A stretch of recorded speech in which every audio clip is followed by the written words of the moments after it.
আমার নাম মোহাম্মদ ফারুক। ফারুক না? আচ্ছা, কি সমস্যা ছিল আপনার? আমার জন্ম থেকে অন্ডকোষ ছিল একটা, জি।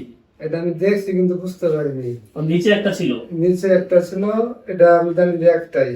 অনেকে বলতো যে একটাই থাকে, সমস্যা হয় না, রাইট। তবে আমি এটা বুঝতে পারিনি। কিন্তু অনেক বছর হওয়ার পরে, এই বছর 1-1.5 বছর ধরে তলপেটে প্রচন্ড ব্যথা করতো।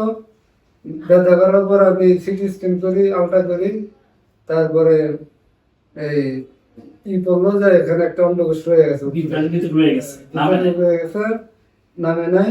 তারপরে এটা টিউমার টিউমার হয়ে গেছে। হয়েছে, অনেক বড় টিউমার হয়ে গেছে। অনেক বড় টিউমার হয়েছিল, প্রায় 3 পা। 3 পা, অনেক বড় তাহলে। 3 পা অনেক বড়। তাহলে এই টিউমারটা কি আপনার পরে অপারেশন করছেন? হ্যাঁ, অপারেশন তো করছি। হ্যাঁ, কে অপারেশন কিভাবে আমার কাছে কে করছে অপারেশনটা? আপনি করছেন? আমি করছি না?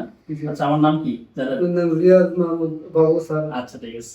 তারপরে আমার কাছে আপনি আসলেন, হ্যাঁ, পারুল হসপিটাল থেকে। পরে আমি আবার দেখলাম যে বড় টিউমার। তারপর কোথায় অপারেশন করলাম? অপারেশন করছি ঢাকা স্পেশালিটি ঢাকা স্পেশালিস্ট হসপিটালে। হসপিটালে কয়দিন ছিলেন? 4 দিন। 4 দিনের মতো ছিলেন, তারপর বাসায় চলে আসছেন। আজকে কি করলাম আমরা? আজকে সেলাই কাটলাম। সেলাই। এখন ব্যথাটা আছে এখন? না, ব্যথা এখন নাই, খালি হালকা জ্বলতেছে। সেলাই কাটছে দেখি ধরে। তারপর শিলের জায়গায় একটু দেখাই দেন তো, একটু দেখান তো দাঁড়া কি অবস্থা করলো, মিলে যাচ্ছিলাম। অপারেশন হয়েছিল। আচ্ছা, ঠিক আছে, ঠিক আছে, বসে। ঠিক আছে, তাহলে আমরা একটা ওষুধ দিয়ে দেবো এখন, এটা ব্যবহার করেন। আর আপনার রিপোর্টও আসছে। হ্যাঁ, রিপোর্টে আমরা দেখলাম যে রিপোর্টটা করানো হয়েছিল ঢাকা আমার খান মডার্ন না, ধানমন্ডিতে পাঠাচ্ছিলাম ভালো জায়গায়।